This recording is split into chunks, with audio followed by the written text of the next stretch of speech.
Okay? Cool.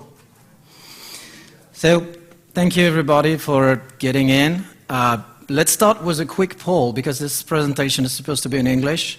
Is there anyone that doesn't speak French at all in this room? Is everybody speaking French? Yes? Ok, donc on peut la faire en français. D'accord. On va gagner du temps comme ça. Dans le programme, il était marqué anglais, on va la faire en français. Alors par contre, il faudra m'excuser, un certain nombre de jeux de mots, on va dire, dans la présentation, ont beaucoup moins de sens. Vous le comprendrez assez rapidement. Ils ont beaucoup moins de sens en français qu'ils n'en ont en anglais. C'est pas grave. Donc tout d'abord, bienvenue dans cette présentation. C'est le journal secret d'un super-héros du tuning de performance. Le super-héros, c'est moi en l'occurrence. Accessoirement, dans la vraie vie, je suis un ingénieur avant-vente chez AppDynamics. Et pour commencer, tout simplement, en tant que super-héros, j'ai un certain nombre de super-pouvoirs qui consistent à détecter les problèmes de performance quand ils arrivent dans les systèmes, à trouver rapidement les problèmes, la source des problèmes en quelques minutes.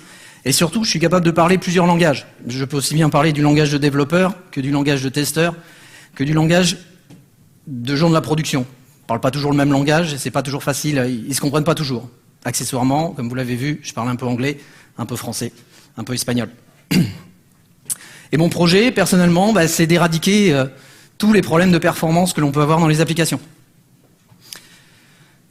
Ça, c'est moi, avec mon costume. Et accessoirement,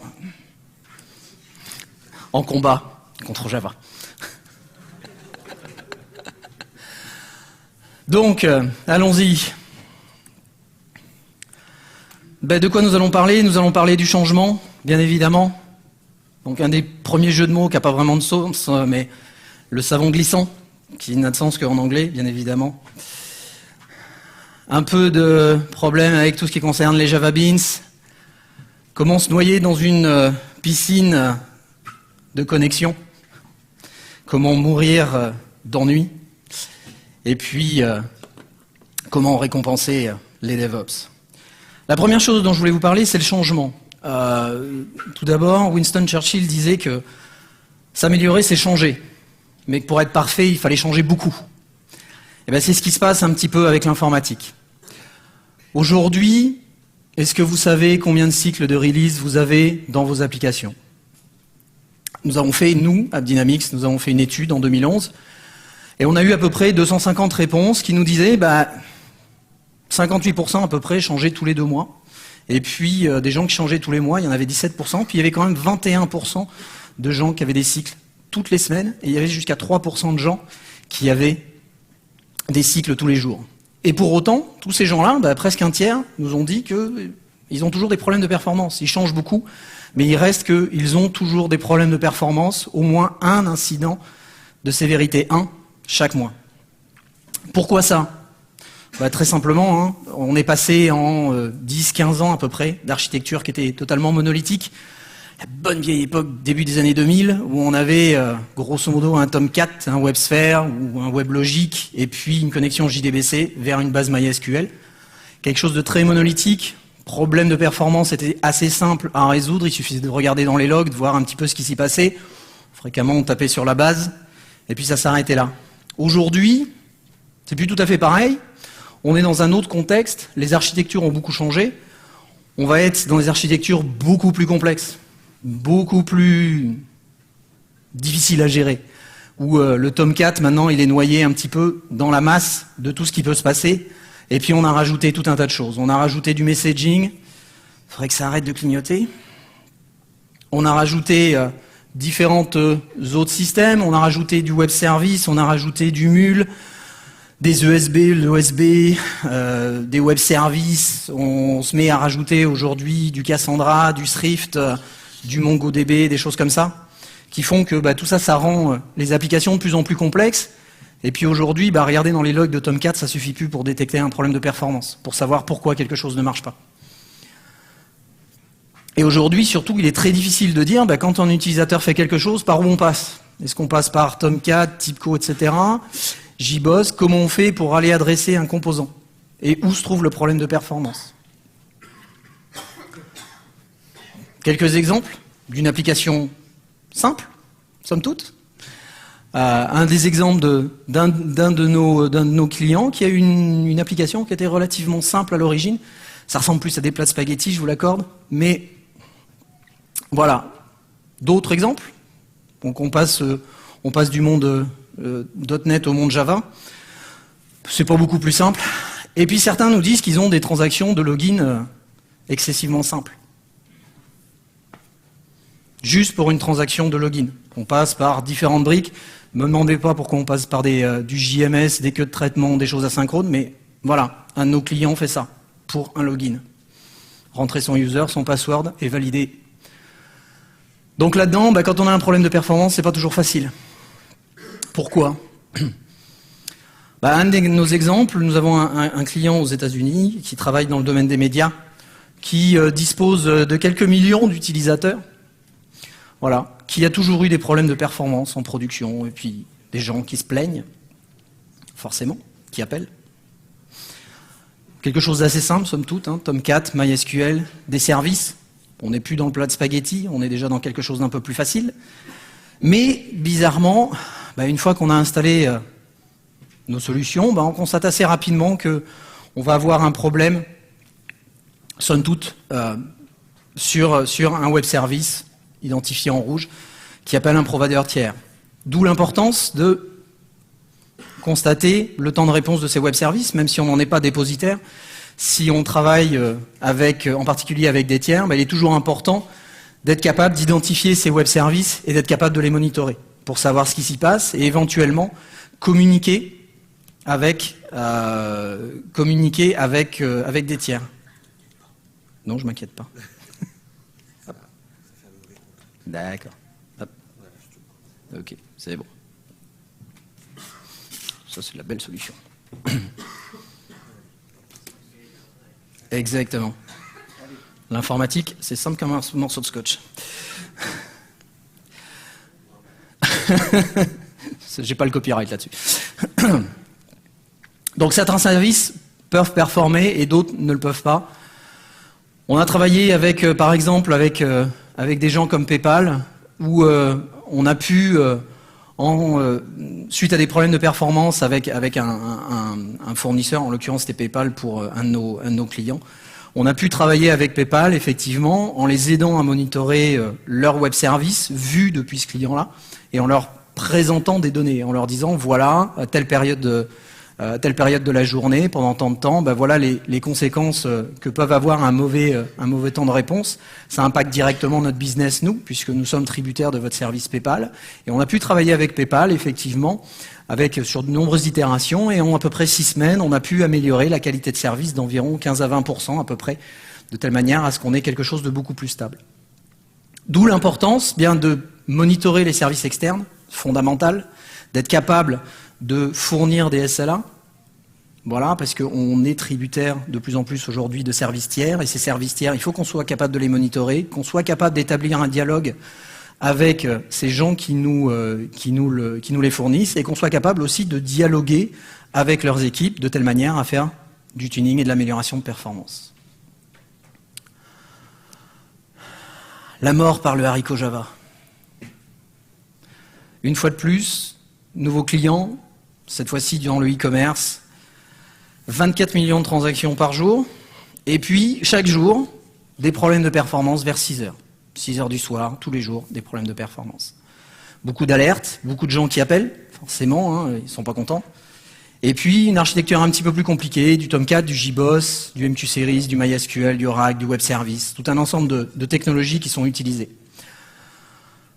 Quelque chose d'architecturalement parlant relativement simple, mais beaucoup de problèmes, avec effectivement, aux alentours de 6 heures, toujours un certain nombre de problèmes, une baisse violente du nombre de transactions, donc ce que vous voyez, les pics en vert, une baisse violente du nombre de transactions à ce moment-là, et puis une hausse assez forte du taux d'incident et du temps de réponse des transactions qui peuvent être exécutées.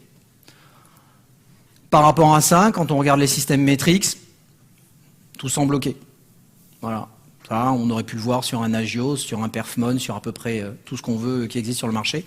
Pour autant, tout est ouvert, il n'y a pas de problématique en particulier, ni sur le réseau, ni sur le CPU. Si on regarde la JVM, par contre, c'est plus tout à fait la même histoire. Sur la JVM, effectivement, on va se retrouver avec des temps de réponse qui sont très mauvais, avec une consommation mémoire qui va être excessivement conséquente, et avec un taux d'erreur, un taux de collection, de garbage collection, qui va être très très important. Donc ce que l'on fait, avec notre solution AppDynamics, on regarde un petit peu, on s'intéresse un petit peu plus à ce qui se passe au niveau JVM. On regarde un petit peu ce qui se passe au niveau temps de suspension lié au garbage collection, à la gestion de la mémoire.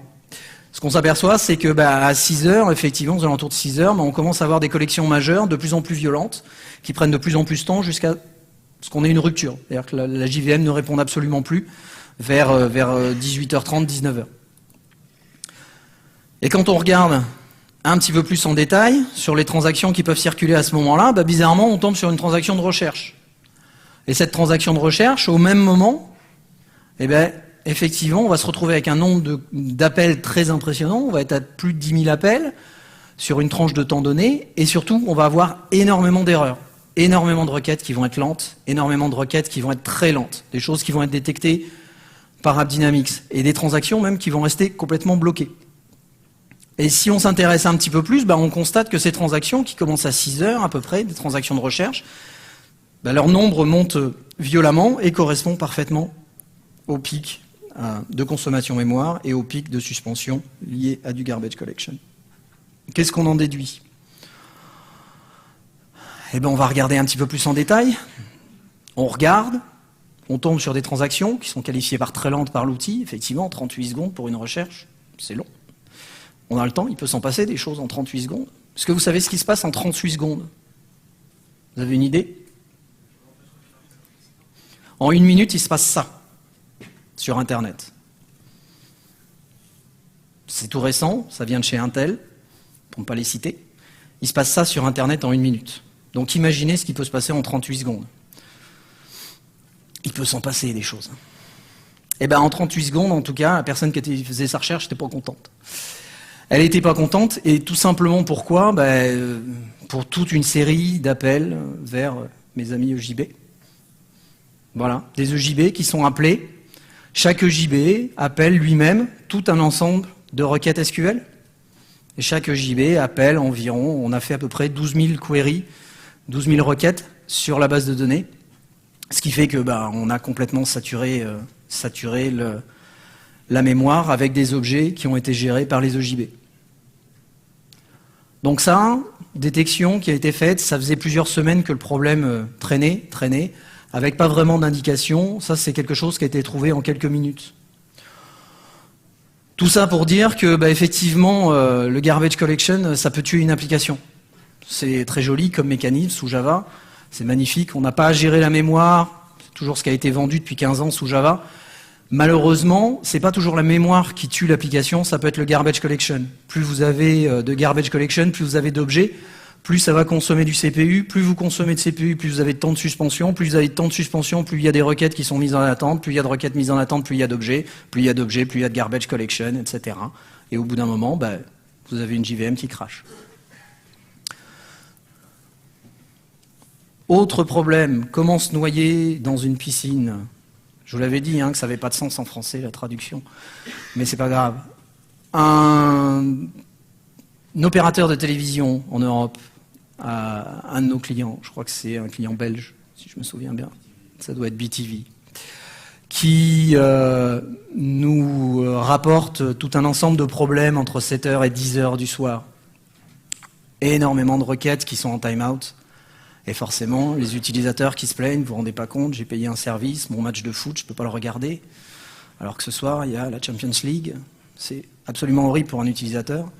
Tomcat, Oracle, Web Service. Application un petit peu plus complexe. Beaucoup d'appels vers des tiers, du Web Service, du mail, etc. Et surtout, beaucoup de transactions à un moment donné, et beaucoup d'erreurs que l'on voit là-bas dans le summary statistique et dans les propriétés. Ce qui s'est passé, c'est que en fait, tout simplement, au début de la journée, ils avaient lancé un nouveau service. Ils avaient oublié. Donc ils avaient lancé un nouveau service. Et surtout que le trafic va aller, avec ce nouveau service, doubler toutes les semaines. Et donc, chaque jour, il y avait de plus en plus d'utilisateurs sur ce service-là, avec de plus en plus de connexions, de plus en plus de requêtes. Forcément, au bout d'un moment, les connexions vers la base de données, le pool de connexions complètement saturé. Il n'y a plus d'espace.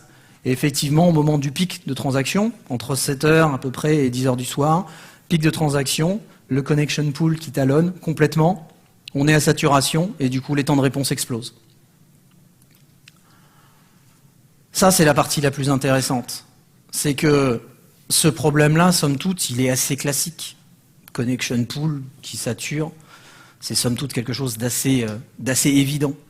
Mais ce qui est drôle, c'est la communication qu'il y a eu entre les développeurs et les opérations. C'est-à-dire que le service a été mis en ligne, très bien, tout le monde était content, sauf que le développeur a dit attention, là sur le connection pool, il va falloir en mettre un petit peu plus. Et côté des opérations, quand ils ont découvert que le connection pool était saturé, ils ont dit c'est intéressant, tiens, il faudrait qu'on en parle aux développeurs. Mais les développeurs, ils en avaient déjà parlé des mois auparavant. C'est juste qu'ils ne parlent pas le même langage, ces gens-là. Et donc du coup, ça communique pas. Ils n'ont pas de plateforme commune justement pour communiquer et se comprendre.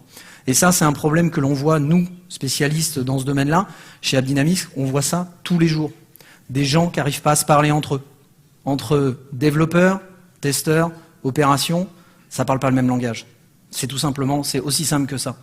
Les problèmes sont toujours les mêmes, mais ça ne communique pas. Donc bien évidemment, la conclusion de tout ça, monitorer la croissance de son trafic. Il faut bien évidemment veiller à préserver les connection pools. C'est forcément ce qu'il y a de très important. Et surtout, il faut aussi valider que son SQL il est bien codé. Et tout ça, pourquoi? Parce que c'est comme faire de la customisation de voiture. On peut le faire de manière professionnelle. Donc on va avoir un vrai service, on va faire appel à des professionnels pour changer l'huile, mettre des nouveaux filtres, des nouvelles bougies, mettre un nouveau turbo, etc. Et puis avoir une jolie voiture. Ou alors on peut le faire dans son garage, avec un certain nombre de choses, pour avoir une jolie voiture. Ça claque, quand même. Remonter les champs avec un truc comme ça, ça rigole plus, ça fait du bruit. Donc c'est ça en fait. C'est vraiment... Le tuning, ça s'improvise pas. Il faut avoir des outils, il faut avoir un certain nombre de choses, il faut avoir une attitude professionnelle par rapport à ça. C'est pas quelque chose qu'on peut faire sur un coin de table en se disant c'est bon, ça va passer, il n'y aura pas de problème. Donc toujours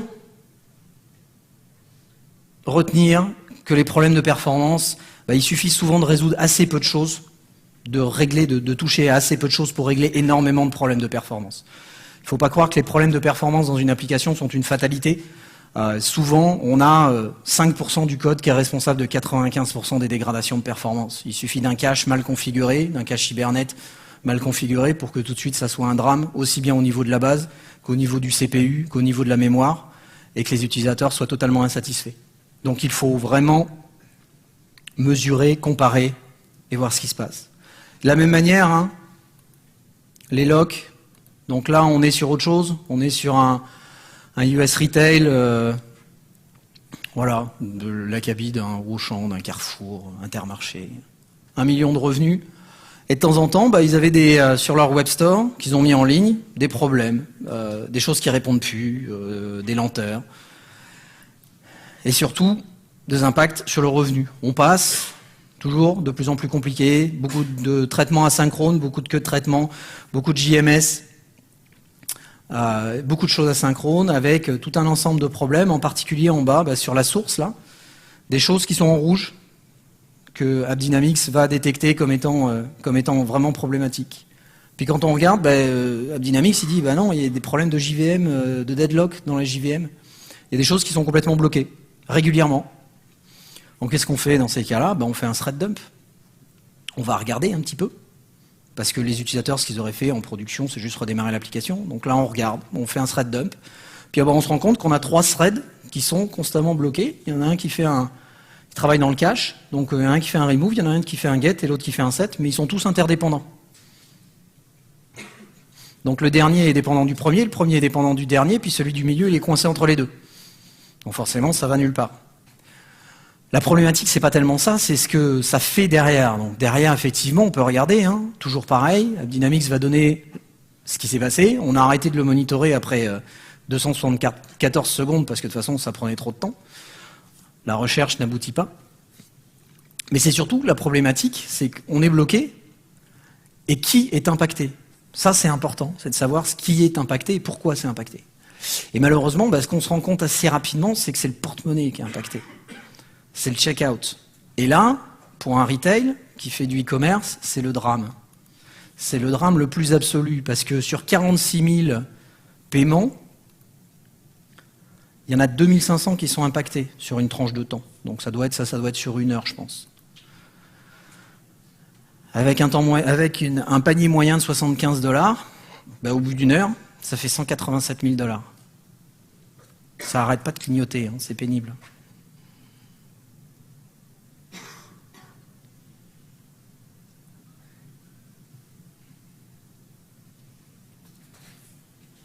Je sais pas trop d'où ça vient. Bon. Donc voilà, donc 187 000 $ juste pour un deadlock. C'est cher. C'est plus cher que l'ingénieur qu'il faut pour le résoudre.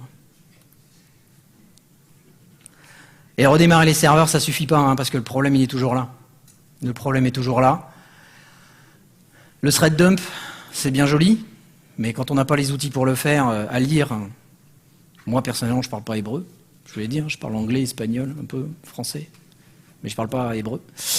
Donc c'est pas toujours facile à lire quand on n'a pas les bons outils. Et puis rappelez-vous, hein, on est souvent, quand ça arrive, on est en production, c'est du mode panique.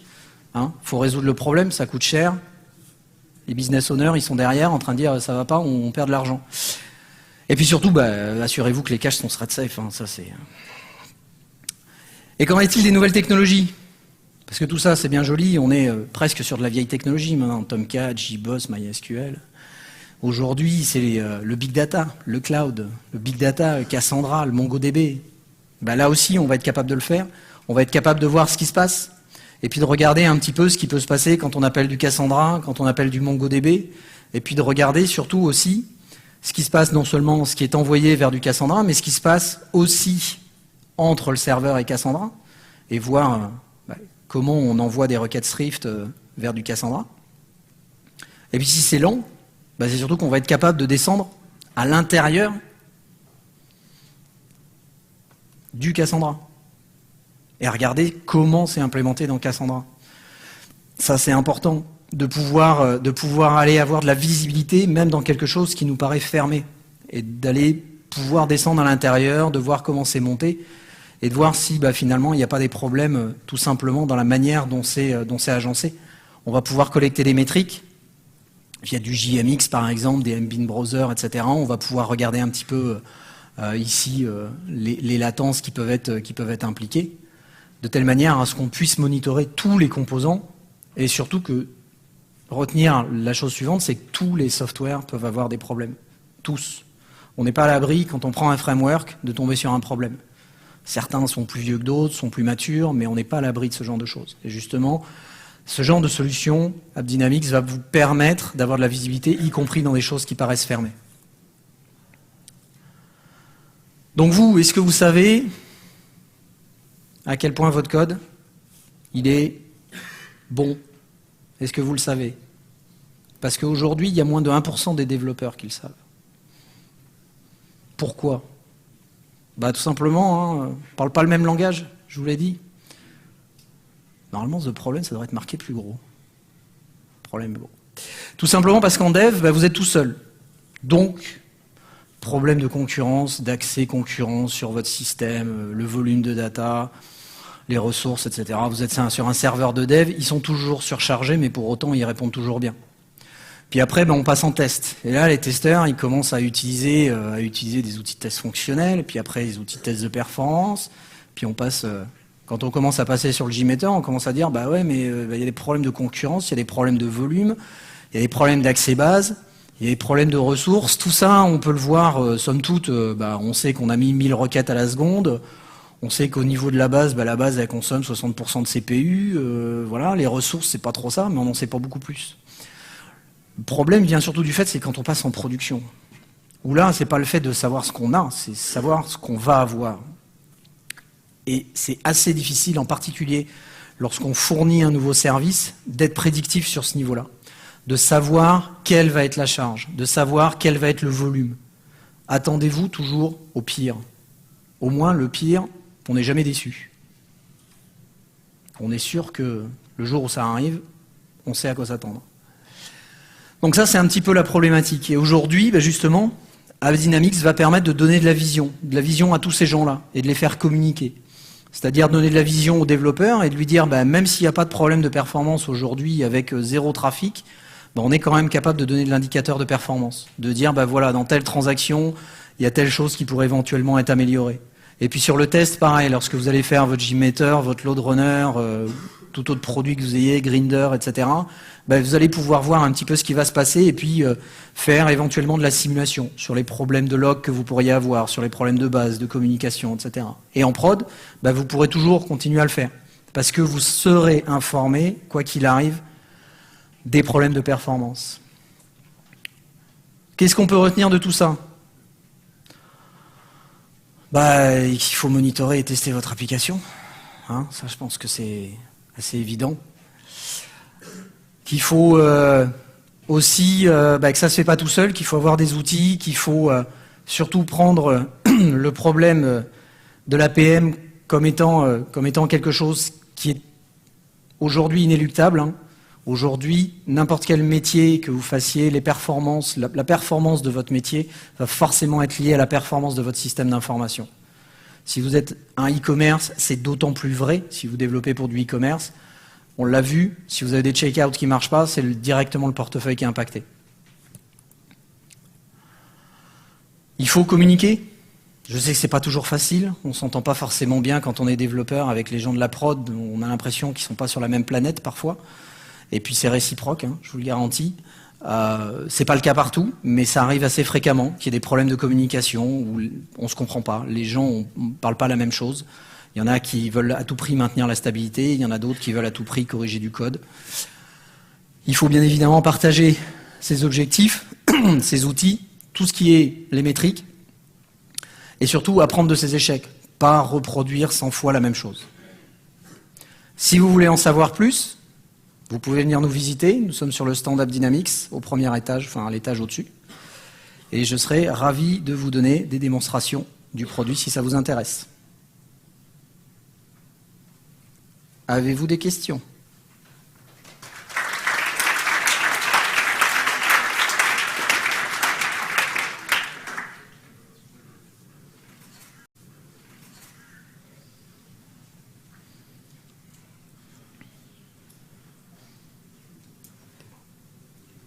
Démo ? Je ne sais pas s'il reste du temps en fait. Ah, il reste 22 minutes.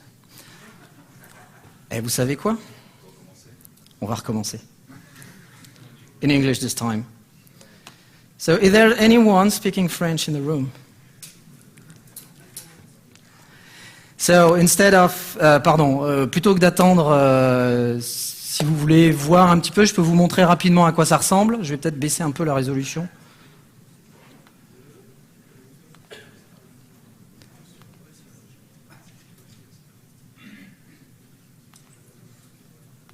Est-ce que ça marche, ça ? Ouais, on va faire ça comme ça. Et je vais vous montrer à quoi ça ressemble.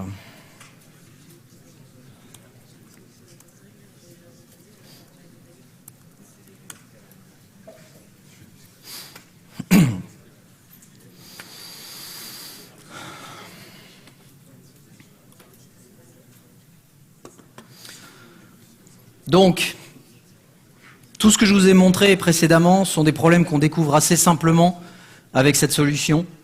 AppDynamics, ça fait quelques années que nous existons maintenant, ça fait 3-4 ans que nous existons sur le marché, nous sommes issus, nous avons une forte expérience dans le domaine de l'APM, on comptabilise à peu près 500 années-hommes d'expérience dans l'APM.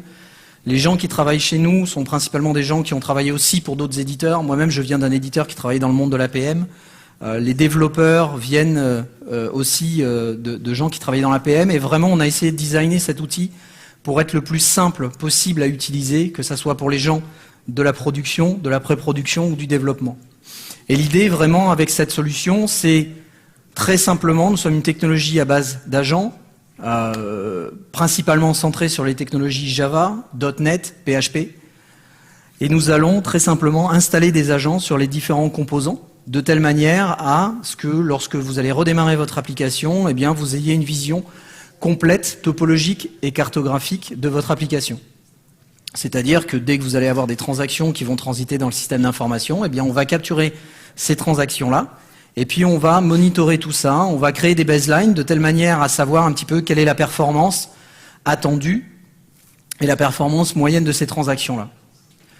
L'avantage d'AppDynamics, c'est que vous n'avez aucune configuration particulière qui puisse être requise. Vous installez simplement les agents, vous redémarrez votre application et automatiquement vous allez obtenir ce genre de choses. Il n'y a pas de configuration spécifique à faire, il n'y a pas de modification de votre code à faire, vous n'avez pas de descriptif à donner à l'outil pour qu'il découvre la topologie de votre application, tout ça va être fait automatiquement. L'autre particularité, c'est comme tout cela va être fait automatiquement, c'est que si vous avez des cycles de release qui sont très fréquents, vous pouvez changer votre code toutes les semaines, faire un déploiement, automatiquement l'outil va s'adapter et va découvrir une nouvelle cartographie, une nouvelle topologie éventuellement, et les nouvelles transactions qui pourraient circuler. Et toutes ces transactions-là, eh bien, on va les cartographier et on va surtout les capturer et capturer toutes les informations qui peuvent leur être propres. Oui. Sur la page d'avant, sur le dashboard, les petits noms, alors ça, ce sont des noms que nous donnons aux agents. Alors juste pour rentrer un petit peu dans le détail là-dessus, pour installer un agent, vous changez simplement le shell de démarrage de votre JVM, donc de votre Tomcat, de votre JBoss, WebLogic, etc. et vous donnez un nom à l'agent. Et c'est à ce moment-là, c'est ce nom-là qui va remonter au sein d'AppDynamics. Ça répond à votre question ? Derrière, on va cartographier, donc comme je disais, les transactions et surtout on va les catégoriser, c'est-à-dire que toutes les transactions qui vont passer dans le système d'information, eh bien on va les détecter, les comptabiliser, avoir le nombre d'appels. On va faire une petite règle assez simple pour avoir le nombre d'appels par minute. Je vous le donne, c'est secret, on divise par 60 en fait. Puis on a le nombre d'appels par minute. Et puis derrière, vous avez du temps serveur, minimum, maximum, average, etc. Et on va avoir toutes ces informations-là. L'autre particularité, c'est que on va calculer des baselines sur ces transactions-là. On va regarder quelle est la normalité. L'outil va être capable de faire ça, soit en se basant sur ce qu'il voit au cours du temps, et donc il va déterminer une baseline, soit sur des SLA, on va dire, des Service Level Agreements, qui vont être statiques, que l'on va fixer. Et à partir de là, on va déterminer ce qui est la normalité, ce qui ne l'est pas. Automatiquement, les transactions vont être capturées, catégorisées. Et là où on va vraiment avoir de la valeur, c'est que sur cette catégorisation, on va aussi vous donner de l'information. Et cette information-là, on va vous la donner en profondeur. C'est-à-dire qu'on va, l'agent va se mettre, les agents vont se mettre dans un mode de diagnostic qui va nous permettre d'avoir, de l'information sur ce qui peut se passer. Donc on prend une transaction, une parmi n, et puis on va voir ce qui se passe à l'intérieur.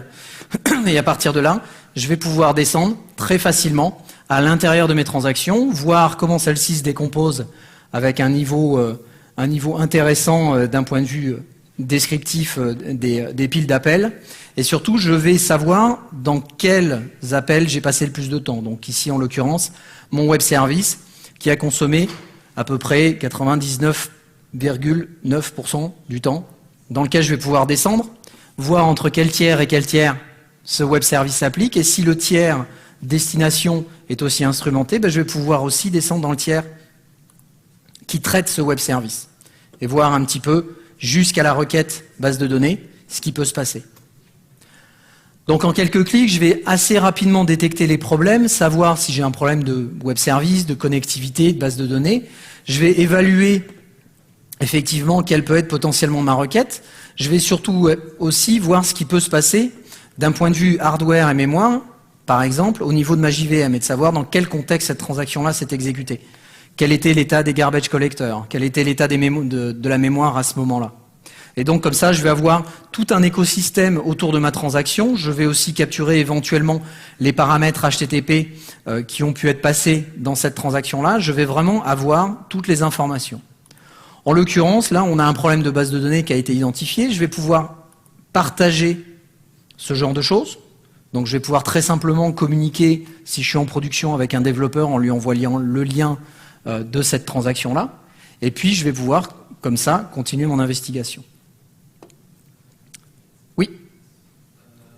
Je vu que ça fonctionne comme un profiler. Vu que je suppose que vous l'ajoutez. Alors, ouais, d'accord, c'est un raccourci un peu simple, c'est pas tout à fait un profiler. On n'a pas les inconvénients du profiler, on n'a pas la granularité non plus du profiler. Un profiler va descendre très bas, mais va avoir un impact énorme sur les performances de votre système. 20, 30, 40, 50, 60% de CPU, beaucoup de mémoire.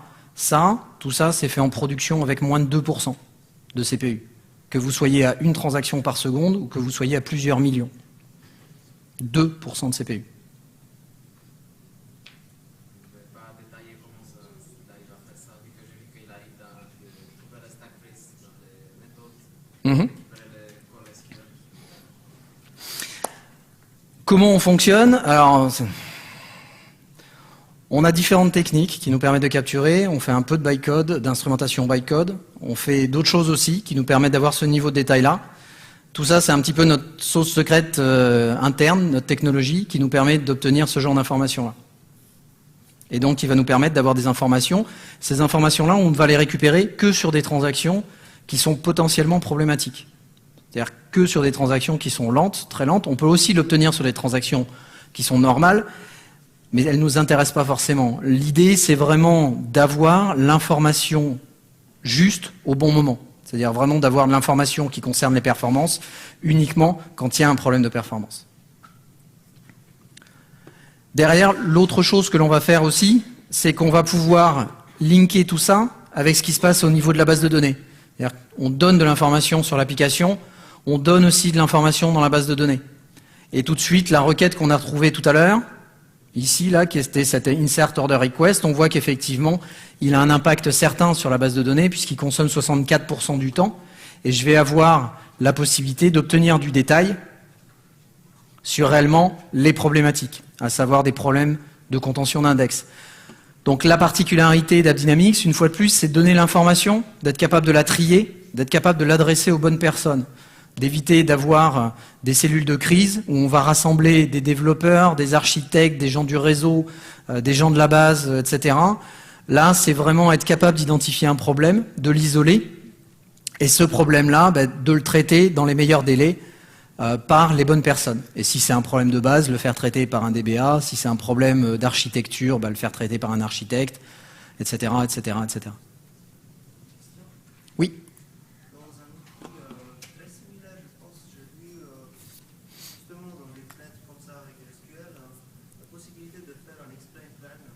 Oui.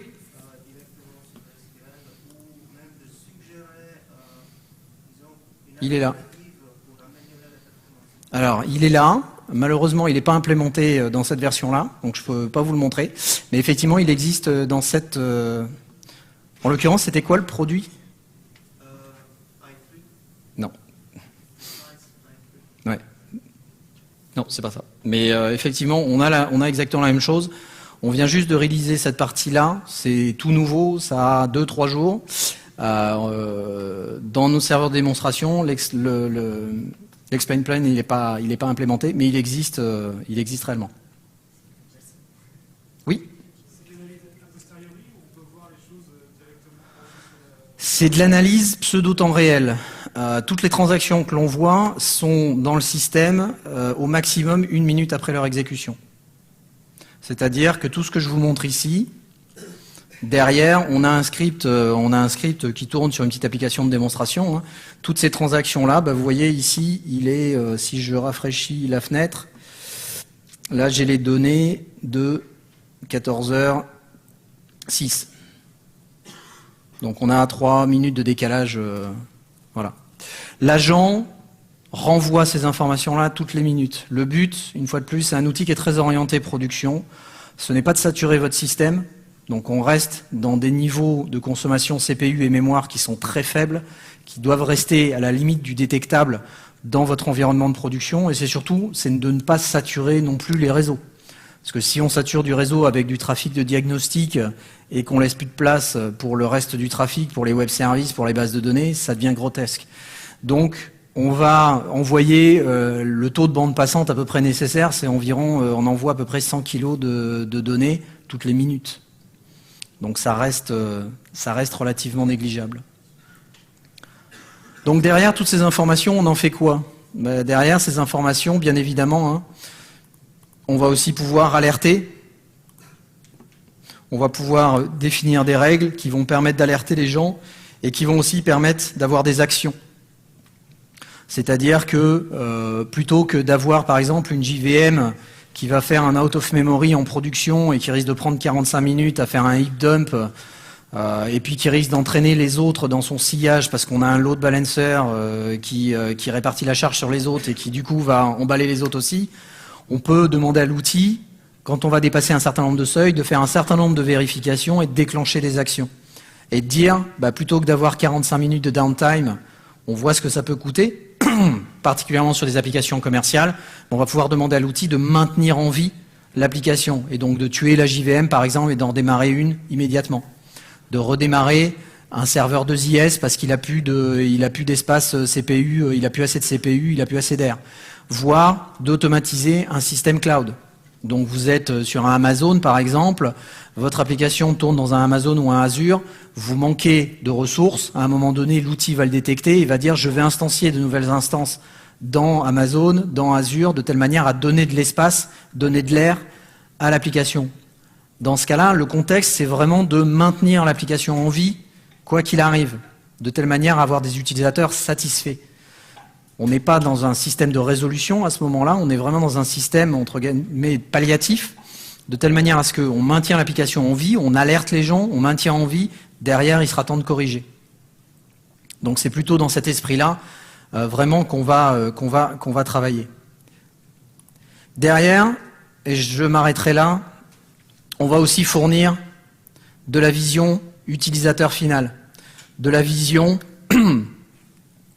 géolocalisée. Alors je ne sais pas si j'ai des données, je pense pas. Ah, c'est bien ça, j'ai pas de données.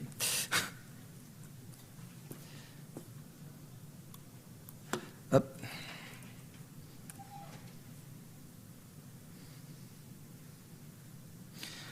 Et donc on va être capable aussi de donner de la vision utilisateur, c'est-à-dire pas uniquement dans le data center, mais cette fois-ci on va donner de la vision depuis le poste utilisateur. Et depuis le poste utilisateur, ce que l'on va donner, c'est de dire voici les pages qui sont consommées.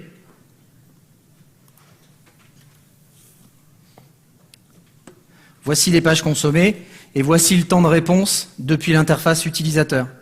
On va pouvoir prendre les pages et cette fois-ci regarder le temps de réponse complet vraiment du navigateur utilisateur jusqu'à la base de données, quel que soit le nombre de briques et le niveau de distribution qu'on a pu avoir sur l'application.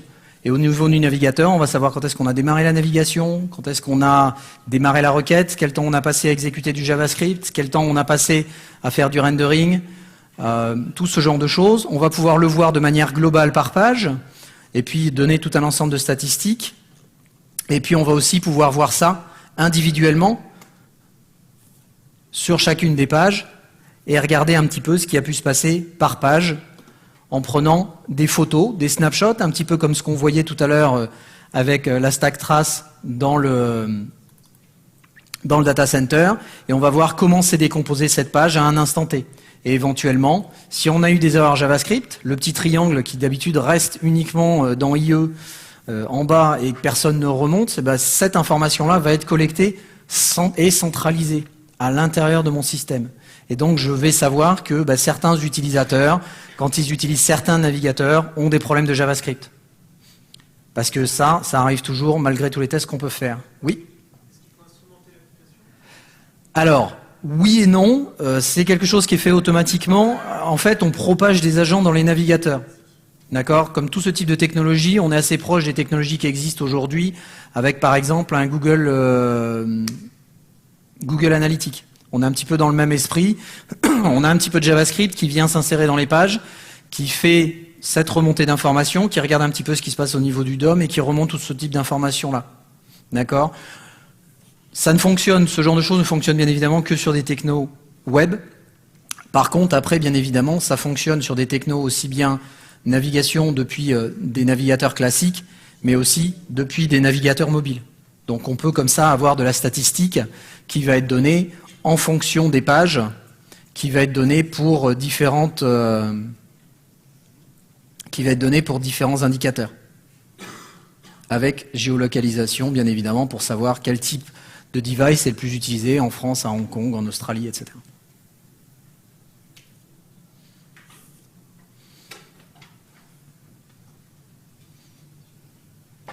« 5 minutes.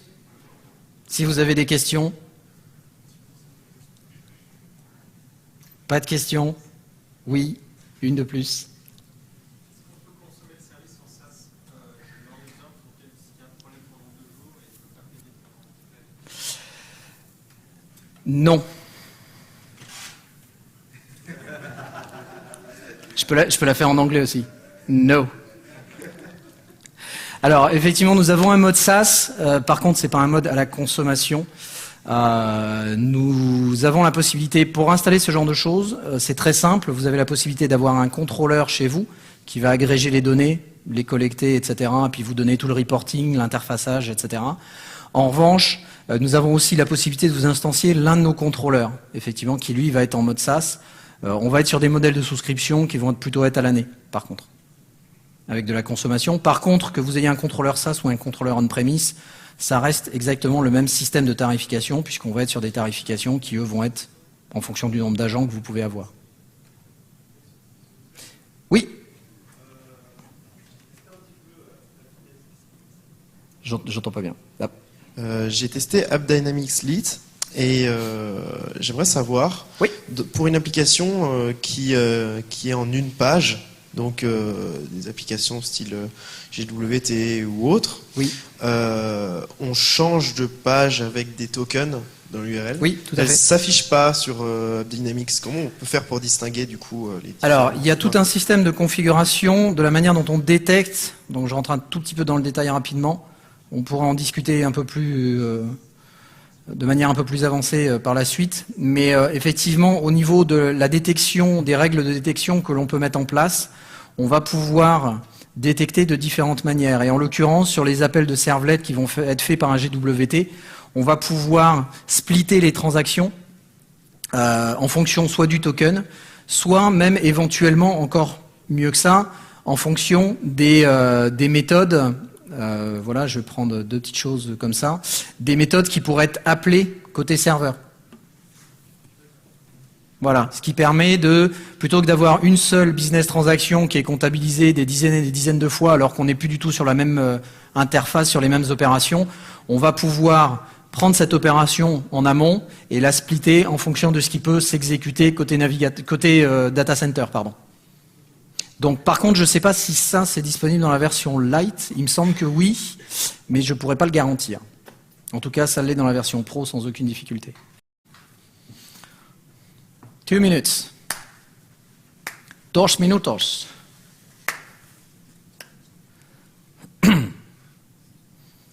Due minute.